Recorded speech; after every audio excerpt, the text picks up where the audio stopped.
My topic comes from an article on TechCrunch.com. The article is Meet Venn, the company hoping to build MTV for the gaming generation by Jonathan Schreiber.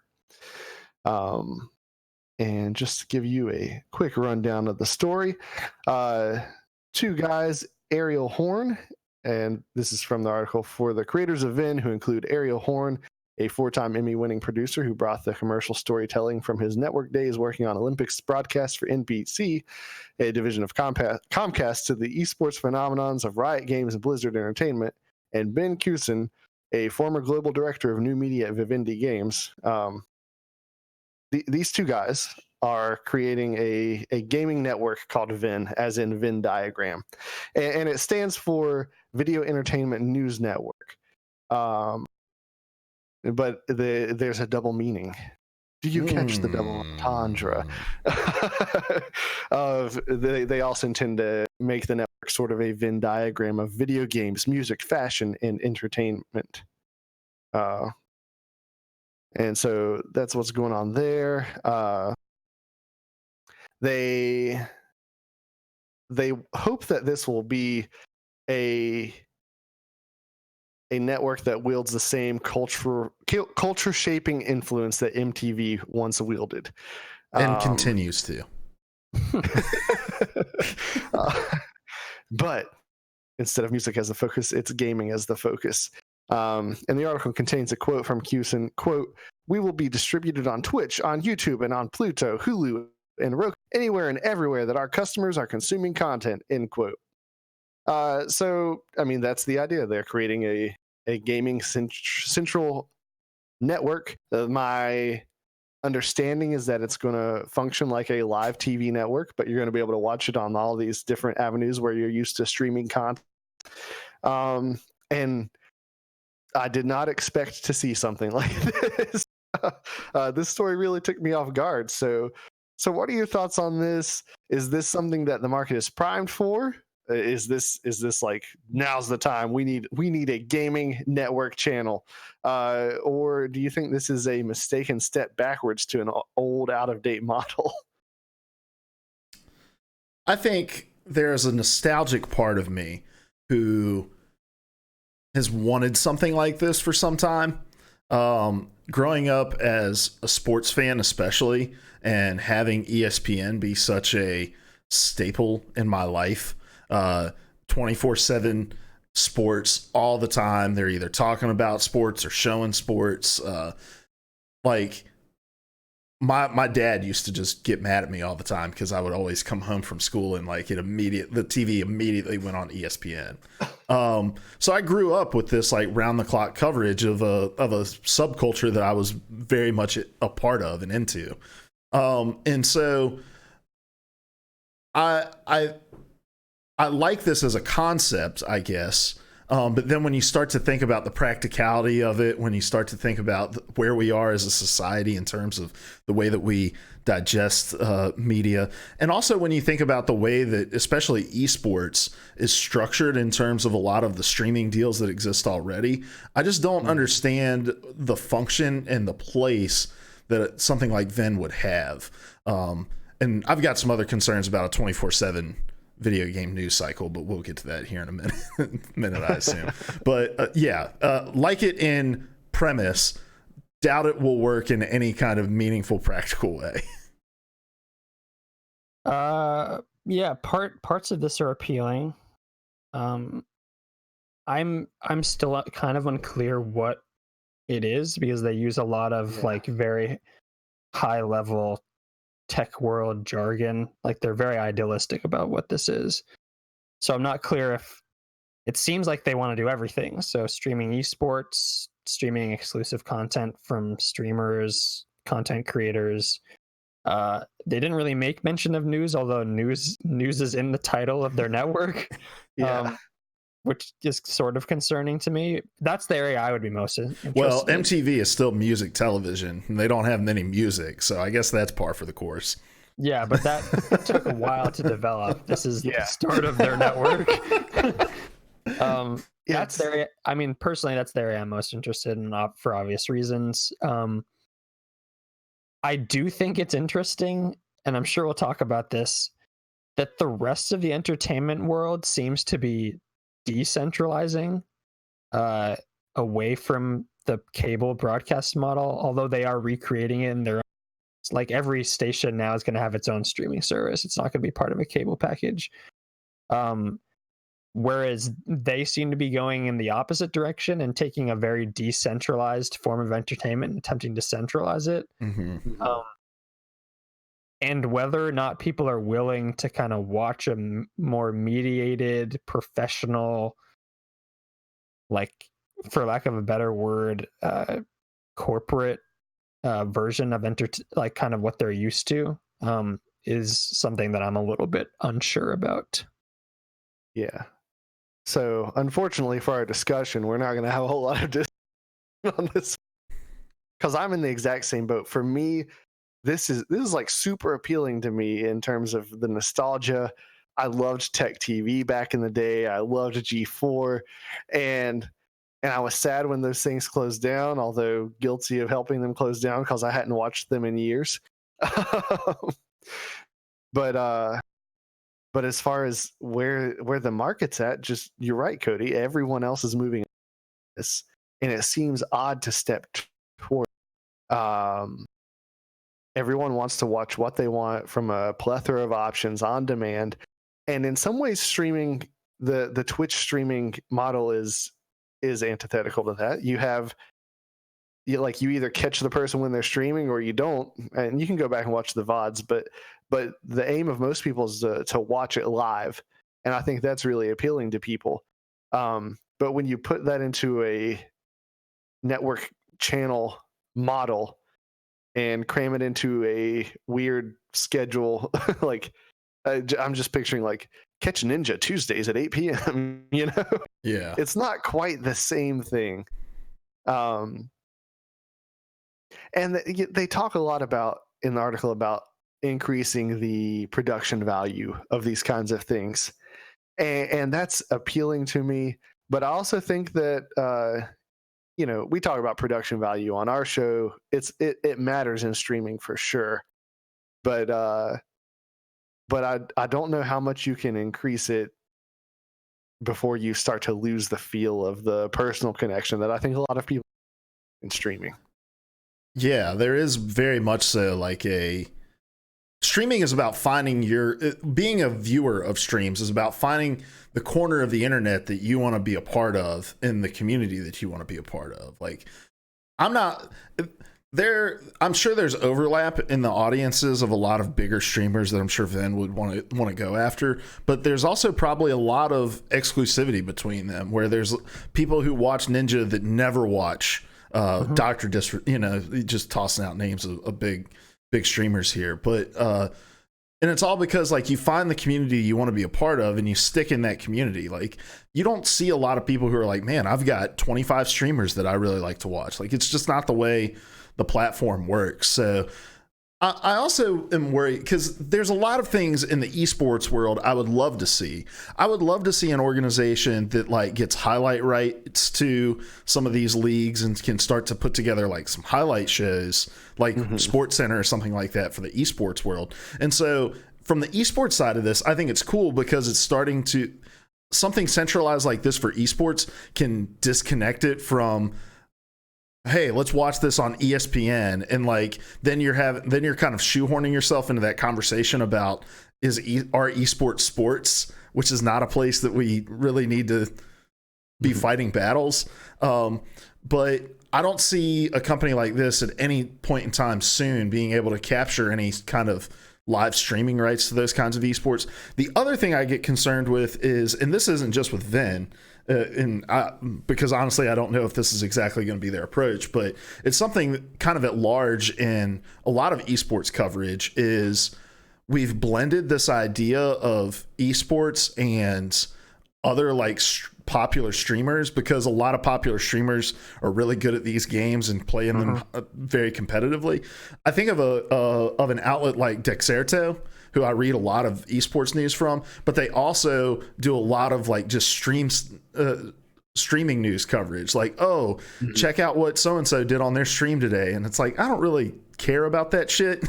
And I think a lot of times, like this kind of like homebrew production value next to these really professional setups that a lot of esports are trying to put forward, I think clash in a lot of ways. And I don't understand why we as a subculture try to marry those two things so closely together. Yeah.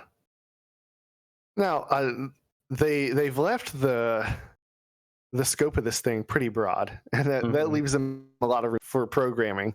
But that also leaves us, like you said, Cody, in a place of not really knowing what we're getting, because it's gaming, it's entertainment, it's fashion, it's news, and in a lot of ways, it almost sounds like they're trying to jump to MTV after MTV lost its focus.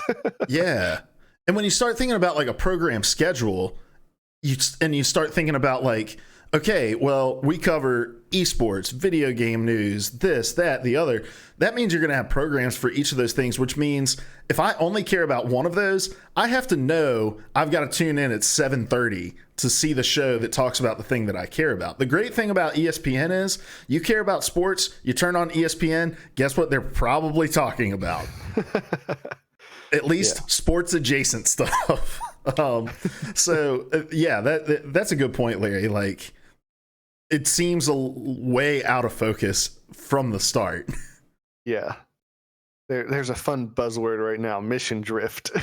And in a lot of ways, that's what MTV had to do, just as the culture changed. Like, kids weren't consuming music in that way anymore. But it was still a drift, and I think it, in a lot of ways, like, it has led to where they're at now.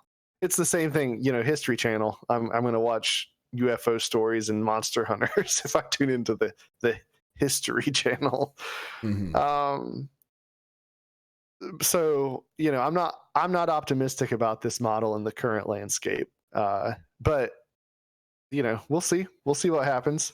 I do think a focused version of this could work.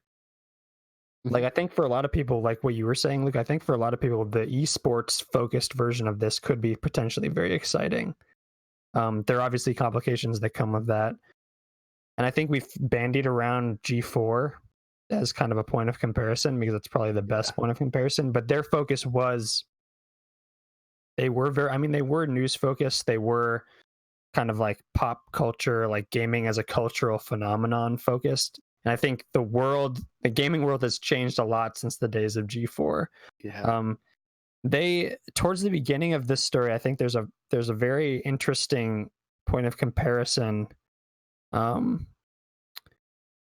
where the author, Jonathan Schreiber, kind of points out where music, and particularly music videos, was once the genre-spanning language for a generation. The two entrepreneurs, so Kusin and Horn, see gaming culture as the touchstone for a new audience. And I do think that's right in a way, but I also think the way people engage with it and what part of it they engage with it varies so much. I think, again, I go back to gaming is something that unites a lot of people. But I think it's such a decentralized form of entertainment because it's developed that way. And especially streaming is such a decentralized form of entertainment because that's by nature what it is. I mean, you go through certain hubs, but who you're watching, who you're entertained by is inevitably different than someone else. Like you were saying, Luke, before, I don't think a lot of people will watch like 15 different streamers. They'll tend to go with the ones that they like, the 2 or 3 that they like. And that's their hub, that's their community. I think trying to cram all that into one station, for lack of a better word, is a potentially disastrous challenge for something. This just seems like a prime example of entrepreneurs biting off way more than they can chew. Yeah. So go ahead. I was about to move on to my next question. If you want to add one last thing on that point. Oh no, I'm probably going to tack something on to the end of this that'll be a little fun thought exercise. So go ahead. Okay. Cool. So Cody, you already touched on this, but I wanted to ask: do you think Horn and Kusin are correct that gaming carries the culture shaping force that MTV used to carry? Is that an accurate thing to say? I think it's definitely, gaming is a powerful force. I think it's everywhere. I think I mean, if you just look, people always cite like the billion-dollar, like multi-billion-dollar numbers, like how much revenue it brings in. So there's that. But I do just think as a cultural force, especially within a certain generational range, it is that force that music was. I mean, I think movies as a form of entertainment have evolved in terms of how people perceive them, largely because the distribution model has changed and the industry has changed now that Disney owns essentially the majority of the entertainment world in that way. I think gaming is something that has an absolutely massive reach and a massive powerful grasp on a lot of people. I do think it is if you compare it to what MTV was doing, I think it's capturing people in the way that music videos and music was. Yeah, definitely. Not like music goes anywhere, but yeah, look no further than World Cup athletes doing Fortnite dances when they score a goal, and Fortnite being referenced during the NCAA tournament during the single biggest upset in NCAA tournament history when the first 16 seed beat a 1 seed.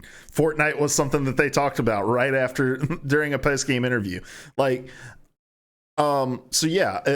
not just in those big ways. I mean, gaming is something. Music is one of those things, like, there are so many genres of music and so many places you can go to connect yourself, and like Larry's taste in music isn't the same as mine, but music is something universal, like that we can talk about and have a conversation around. Gaming is becoming that thing too. There's a bunch of genres, and Cody likes different games than I like and that Larry likes, but at the end of the day we can come together and have conversations around those things. And I think anything like that where you instantly feel a connection to somebody because they're into the most high level version of your hobby, I think you call that culture shaping. So yeah, it's also just seeped into the cultural firmament. So even people, like, terms and terminology from games has become part of mainstream culture, even if you don't play games. Like, everybody knows what level up means. That wasn't the case 30 years ago. It's just kind of, even if you don't play games, like it's kind of just seeped into how we understand culture at large. Yeah. So I have some thoughts on MTV in particular. Just sometimes I think underestimate what a force MTV has been until very recently. So the most watched program of the year among teenagers every year was the MTV Video Music Awards. Every single year for decades until just 2 years ago. 2 years ago was the first time it dipped below anything. And so if you wanted, as a youth minister, if you wanted a barometer for where youth culture was at, what your kids were into, like you forced yourself to watch the dumpster fire that was the Video Music Award, or you read someone else's recap if you couldn't stomach it. That was probably more harsh than it needed to be. You just sounded real old. I am very old. I couldn't watch anymore after I was forced to see Nicki Minaj perform Anaconda. I was done. No more VMAs for me. Anyway, I am super old. But it was a driver and a shaper of youth culture, and in spite of their mission drift away from music, so many of their shows over the decades have like been a line straight to the minds and hearts of teenagers and what they were thinking about and what they were concerned about and interested in.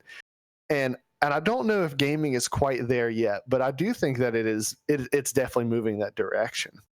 But the thing that knocked the VMAs out of most watched program of the year is that kids just don't watch things live anymore. And I can just pull my phone out the next day and see all the highlights and see the important stuff. And I think MTV is aware of that. And there's been some restructuring of the things that they do over the last couple of years in response to that. And I don't see the wisdom in being like, okay, there's a void. We can fill this with the gaming. I don't think we're at that point by any means. But they're going to do it. At the end of the day, this thing is coming, whether it's going to be successful or not. So, and we've already touched on this, but to what degree does this interest you? And what kind of content would you watch on a gaming-centric network? Okay, I want to cut you off here because I want to take this a step further. And I want people in the comments to do this. If you're hanging out in chat, you can do this as well.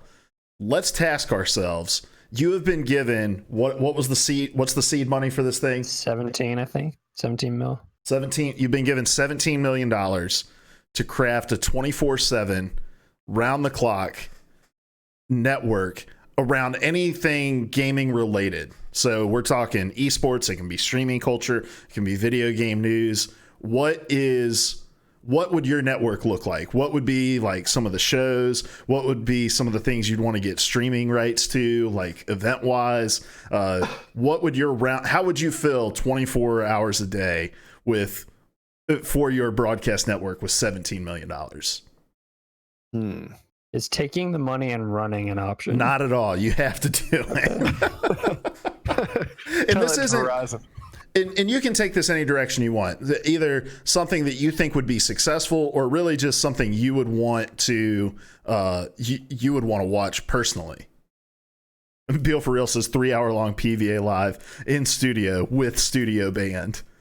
Oof. Yes. All right. So you've seen Wayne's World, I'm sure. Movie Wayne's World. Mm-hmm.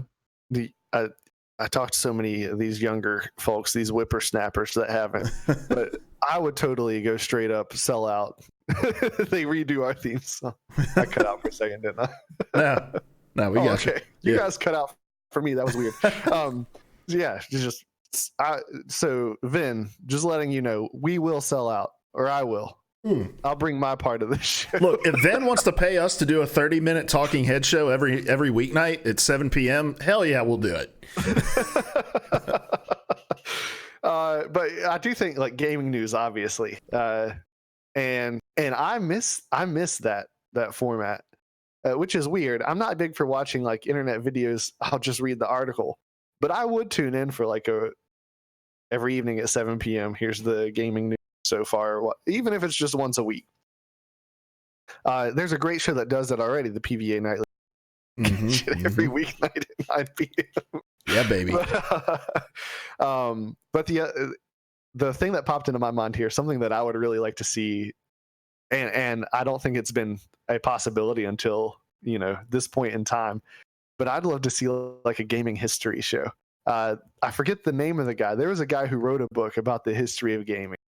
And it's a really good book. I'll have to look it up. But bring him on and just let him tackle really important touch points in the history of gaming and the impact of specific games. I'd tune in to watch something like that. Yeah, I mean, the news part is the thing that interests me the most, although I do think it is some... That part is also probably one of the most difficult, considering it's coming into an environment that already has established voices and names that do video. It's not 24/7, and that's the biggest. I honestly hate the 24/7 news cycle. I think it's affected culture, or perhaps infected culture in ways that I don't think are entirely all that great. And I don't know if gaming is an industry that requires a 24/7 news cycle. It's one much like, well, what happens is if you were to take this and run 24/7 news, is you'd end up getting something along the lines of the Hollywood Reporter mixed with what's the fucking trash entertainment channel? E. Yeah, E. The one that's just all kind of like paparazzi videos. Yeah, I think that's it. Is it E? Okay. Yeah, I think so. You just got to fill time, and so you end up filling time with absolute bullshit. I think you're right on that, because there are weeks where we struggle to have 3 topics for this show.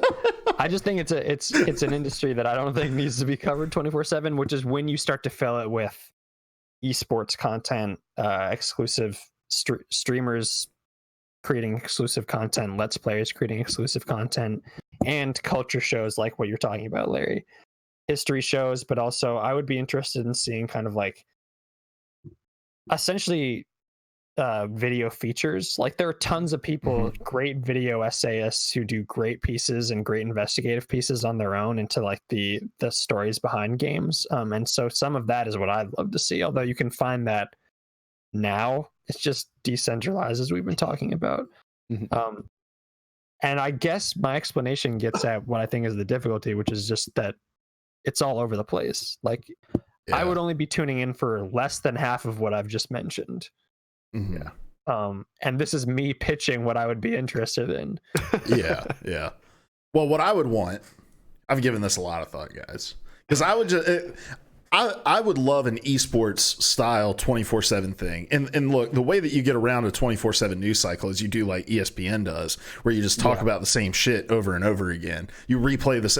I used to watch SportsCenter like 4 times a day back when I was a kid, and this was before it was live the entire day. They would record it at 7 in the morning and then just replay that episode until they recorded another one at noon. I would watch that shit 4 times, like if I was homesick from school or something. So, but no, I would want something very similarly structured to ESPN, where the beginning of the day, it was like a recap around the world, because in esports is awesome because it's global. And there's a lot of times where I'm not aware of, like, hey, there's a big Rainbow Six tournament that's happening over in Europe. They're 5 hours ahead, so I'm not getting a chance to watch it live. Like this international like news network that brings me the highlights of all the shit going on in the esports world. And I think something like that would actually be huge for esports, because a lot of esports fandom comes off of just being kind of like brushed up against an esport to be introduced to it, you know? Like I am really into Overwatch League, and because of my fandom on Overwatch League, I brushed up against several other esports that I've since become a pretty big fan of. And so a network like this would introduce more people. So a morning of just highlights, let's get caught up on everything that happened the day before, and then just like give me 30 minute to hour long shows around each specific esport. Like, hey, here's an hour-long show where they're just discussing things that are going on in the Overwatch League and Rainbow Six, whatever. And then at night, get the streaming rights to those leagues. And the cool thing is, with it being international, you would have stuff to stream pretty regularly around the clock. It'd be a little easier to fill a 24/7 news cycle. I agree. I don't think it works at all for just general gaming news, because we've gotten that in the past with Kojima, us covering every single meal he ate for 3 months while he shopped for an engine to build his next game on. And that's what it will devolve into. But I really think there is a space for something like this in the esports world that could work. I totally agree. I think that's probably their best bet. It doesn't seem to be what they're interested in, but it seems to be their best bet. Talk to me, Venn. They've only got 500 and some followers. I tweeted this link at them, so they'll eventually listen. They've got to. Bill for Real says, throw up Al 3 nights a week, gaming nightly news show, and honestly, just give me another X-Play like show again. So X-Play was like a, hey, here's what's coming kind of deal, right? Yeah, it was heavily preview focused. Yeah. I'd watch that. And we're really overlooking the primary focus of what this network should be, and that's bringing back Red versus Blue. Give him a network television home. And then you sign Conan O'Brien on, and it all of a sudden will legitimize your platform. So I would give Kojima a 24/7 hour news cycle. He would just be on a live stream 24/7. Give Kojima a show. Give him a show.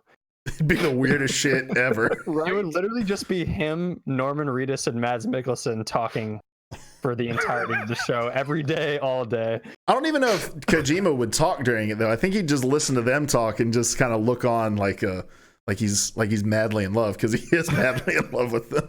This is off topic. This is a tangent, but I would have loved to see the initial pitch that he gave to them, and if they understood any of it.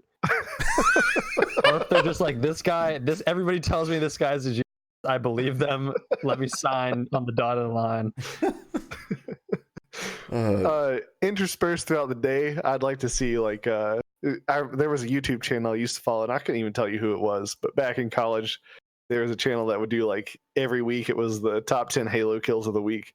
Like get like throughout the day, just as a bumper, throw up like the top plays of the week from a variety of games. Just let me see those crazy plays that I'm not going to see anywhere else. Kotaku has a show like this called Highlight Reel, where it's not all great. Like some of it is like really great plays. Others of it is just like people finding the weirdest shit in games, like glitches or exploits, and they just kind of put it all in one. They do it on a weekly basis. It's pretty great. Something like that. I remember the only thing I ever really loved on ESPN, I'm not a sports guy for the most part, I loved the not top 10 that they would do. Yeah, this is obviously become dominated by like just fail videos on YouTube and everything, but I loved that, and so doing something like that, I think as a bumper, that's a great idea. Just I was on a Halo fails of the week once for using the plasma pistol on a Banshee and losing the game for my team by dropping it on myself. It's great. Nice. Bill for Real says top 10 Tetris clears. He also said, honestly, give me a Kojima nightly show where he just plays this music. Yeah. Kojima After Dark. Kid, I'm blanking on his name. Etc. Kid, give him a show. Yeah, that's one of their streamers they need to put on there. That guy's show is so cool. Yeah, check him out. Twitch.tv/etc. Kid. All right. Anything else, Larry? I don't know. As much as I am pessimistic about how this model will work out, I'm excited for the thing itself and for my own personal enjoyment. I intend to enjoy it while it exists. And I hope against hope that it exists for longer than a few weeks. Well, and I'm like a background noise guy, and lately I've been watching a lot of ESPN, and I'm going to tell you this right now. ESPN sucks. Like, because honestly, it really is. Like, last week there was a big story around a football player named Antonio Brown, and literally yes, there was 50 minutes out of the 60 minutes of each hour, they just talked about Antonio. Oh, I'm talking about before even that story that you're thinking of, Cody. Oh, okay. This is when he just was like throwing a tantrum and got cut from his team and then signed to the Patriots. Like when he posted that Instagram video. I think that was probably a part of it. So yes. Yeah, like that news cycle is just trash. But yeah, a network like this where it's just there. Yeah, hell yeah, I'll turn it on and like just leave it on in the background. I don't know how much I'll actively go out of the way, but the good news is, guys, again, they only have 500 some followers right now. We just tweeted a link to our video at them. So Venn, if you really want your shit to take off, hit us up. 30-minute talking head show every single night. We're there. All we ask for is $250,000 each per year. That's it. All right? Seems reasonable. Seems reasonable. I'll quit my job for that. Yeah. Yeah. Oh, yeah.